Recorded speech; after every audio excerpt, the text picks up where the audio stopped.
Bonjour à tous, je suis très honorée d'être parmi vous aujourd'hui pour vous présenter le fruit de notre travail avec professeur Mziane intitulé Alopécie androgénétique et prostate.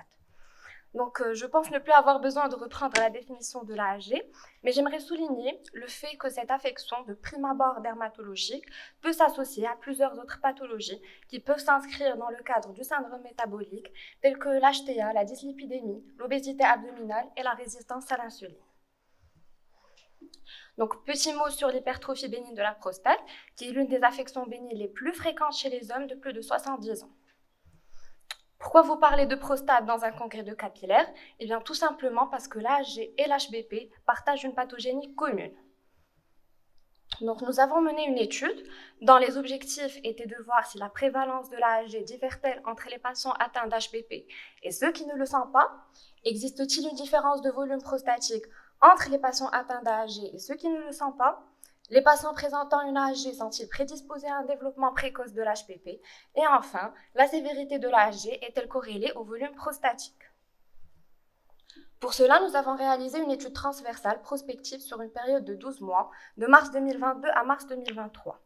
Donc, ayant colligé des patients atteints d'HBP, diagnostiqués cliniquement, biologiquement et radiologiquement. Malheureusement, nous n'avons pas pu exploiter les dossiers des malades atteints de néo de la prostate, car ils sont suivis dans une autre structure hospitalière.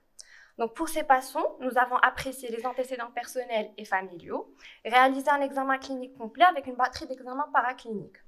Nous avons également regroupé des sujets témoins de sexe masculin, de la même tranche d'âge ne présentant pas d'hypertrophie bénigne de la prostate.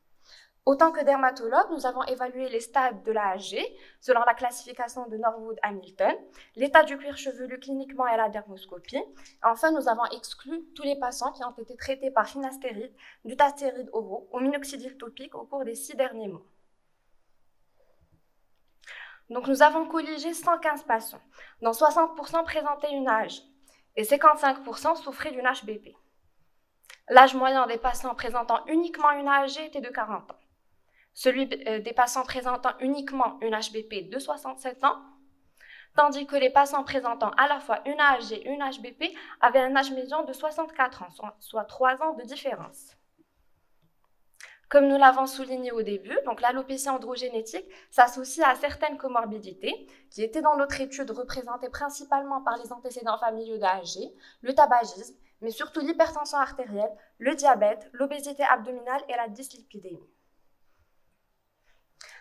Un volume prostatique élevé était significativement associé au groupe AHG, alors que seuls 29% des patients non AHG avaient un volume prostatique élevé. Les stades d'AHG les plus retrouvés selon la classification de Norwood-Hamilton étaient le stade 3 vertex suivi du stade 6, sans association significative avec le volume prostatique. 82% des patients présentaient une hyperséborrhée. Et chez tous les patients présentant une AHG, on retrouvait une anisotrichie, un pôle par orifice, des zones d'atrichie focale, une pigmentation péripillaire, tout en conservant une bonne densité en occipital. Donc, l'alopécie androgénétique est une alopécie diffuse non cicatricielle sous l'influence de facteurs hormonaux et génétiques qui va entraîner une miniaturisation progressive des follicules pileux avec transformation des cheveux terminaux en cheveux velus qui va toucher 30 à 50% d'hommes et 30% de femmes, avec une incidence qui va avoir tendance à augmenter avec l'âge. 90% de la population caucasienne va présenter une AHG à l'âge de 80 ans. Si l'on considère l'étymologie de l'alopécie androgénétique, où le suffixe andro vient des androgènes et le préfixe génétique se rapporte à l'hérédité, il est possible d'expliquer une partie de la physiopathologie de l'alopécie androgénétique. Cependant, il y a beaucoup d'autres aspects à prendre en compte, notamment le mode de vie, le stress, la nutrition, l'exposition aux rayons UV et le tabagisme. Donc, passons à la physiopathologie de ces deux pathologies et de leurs similitudes.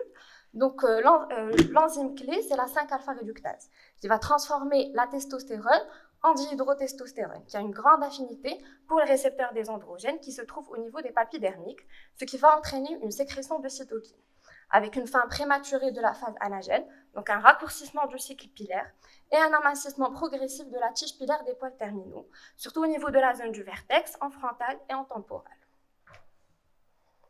Ce même processus se produit au niveau des cellules prostatiques chez l'homme au cours de l'HPP, chez qui l'on retrouve des taux de testostérone normaux ou bas s'il est en andropause. Donc, cette testostérone va subir une conversion enzymatique en dihydrotestostérone par la 5-alpha réductase, entraînant l'apparition de niveaux élevés de dihydrotestostérone qui vont se fixer sur les récepteurs aux androgènes qui sont présents au niveau de la prostate, ce qui va entraîner l'hyperplasie des cellules prostatiques. Donc, en fin de compte, l'AHG et l'HBP sont toutes deux influencées par les voies enzymatiques de la 5-alpha réductase. Pour apprécier l'impact de cette physiopathologie commune sur nos patients, on a répondu aux différents objectifs de notre étude. Donc, dans la littérature, on a 6 principales études qui se sont penchées sur le sujet. Et la majorité s'accorde à dire qu'effectivement, il existe une différence de prévalence de l'AHG entre les patients atteints d'HPP et ceux qui ne le sont pas, comme retrouvé dans notre étude. Existe-t-il une différence de volume prostatique entre les patients atteints d'AHG et ceux qui ne le sont pas? Oui, effectivement, les patients atteints d'AHG présentaient des volumes prostatiques plus importants de manière statistiquement significative. Les patients présentant une AHG sont-ils prédisposés à un développement précoce de l'HBP? Donc, peu d'études se sont penchées sur le sujet, 3 au total incluant la nôtre, où l'on a effectivement trouvé que les patients AHG sont prédisposés à faire une hypertrophie bénigne de la prostate précocement, puisque l'âge médian des patients atteints d'HBP sans AHG était de 67 ans, tandis que ce dernier était de 64 ans chez les patients présentant à la fois une AHG et une HBP, soit 3 ans de différence. Enfin, la sévérité de l'AHG est-elle corrélée au volume prostatique? Donc en fait, seule l'étude de Kangarj et ses collaborateurs a trouvé une corrélation entre le stade 6 d'AHG et un volume prostatique élevé. Quelles sont les implications thérapeutiques de ces résultats?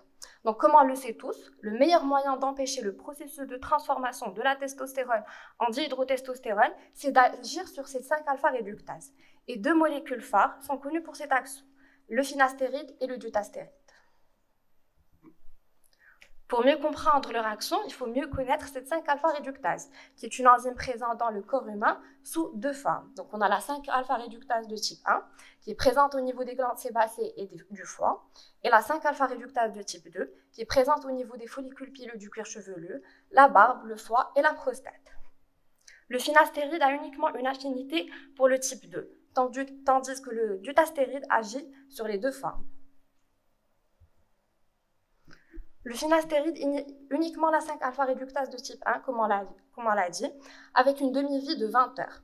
Il va entraîner une diminution de la dihydrotestostérone plasmatique de 70% au niveau plasmatique de 70% et au niveau du scalp de 41%, avec une normalisation des concentrations plasmatiques de la dihydrotestostérone après un arrêt du traitement au bout de 14 jours. Tandis que le dutastéride agit de manière plus efficace à la fois sur le type 1 et sur le type 2 de la 5-alpha réductase, mais avec une demi-vie plus longue de 5 semaines. Il va entraîner une diminution de la dihydrotestostérone plasmatique de plus de 90% et au niveau du scalp de 51%, avec un début de normalisation des concentrations plasmatiques de la dihydrotestostérone après arrêt du traitement au bout de 36 semaines seulement. Donc, quelle que soit la posologie du finastéride, 5 mg ou 1 mg, on aura les mêmes modifications des taux de dihydrotestostérone et de testostérone. Cependant, le finastéride à 5 mg est plus efficace sur la croissance pilaire. Le dutastéride 0,5 mg est plus efficace que le finastéride, mais il va avoir une demi-vie plus longue. Les 2 molécules entraînent une augmentation progressive de la croissance des cheveux sur 24 mois. Et si arrêt du traitement, on aura un retour à l'état capillaire de base dans les 6 mois. Du point de vue de l'urologue, une hypertrophie bénigne de la prostate modérée non compliquée peut être traitée soit par phytothérapie, alpha-bloquant, anticholinergique et inhibiteur de la phosphodiesterase 5, mais surtout par les inhibiteurs de la 5-alpha réductase. Focus sur ces inhibiteurs qui sont prescrits à des doses de 0,5 mg par jour pour le dutastéride et 5 mg par jour et 5 mg par jour pour le finastéride, avec comme principaux effets secondaires donc le syndrome post-finastéride, la dysfonction érectile, diminution de la libido et gynécomastie. Mais surtout, il faut faire attention car il y a une sécrétion de ces 2 molécules dans le liquide séminal. Donc le port du préservatif est conseillé lors des rapports si risque de grossesse chez la partenaire.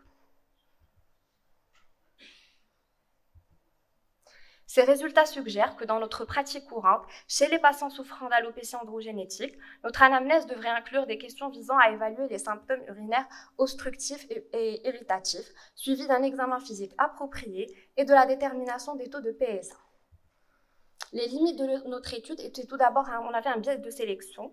Donc en fait, les patients qui consultaient pour une HBP venaient à un âge très avancé. Le volume prostatique est opérateur dépendant. Le taux de PSA n'est pas réalisé systématiquement au-delà de 70 ans. Et surtout, on n'avait pas de données concernant les patients atteints de cancer prostatique.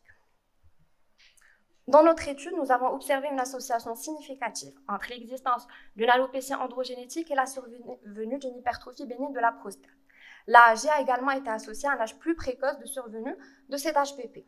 Sur le plan pratique, il pourrait être judicieux d'envisager un dépistage croisé et un traitement précoce de ces deux troubles les plus courants chez l'homme. Et d'autres études sont nécessaires pour répondre à la question suivante. Donc, si les patients atteints d'AAG à début précoce commencent un traitement précoce, cela évitera-t-il le risque d'HPP à un âge plus avancé? Et je vous remercie.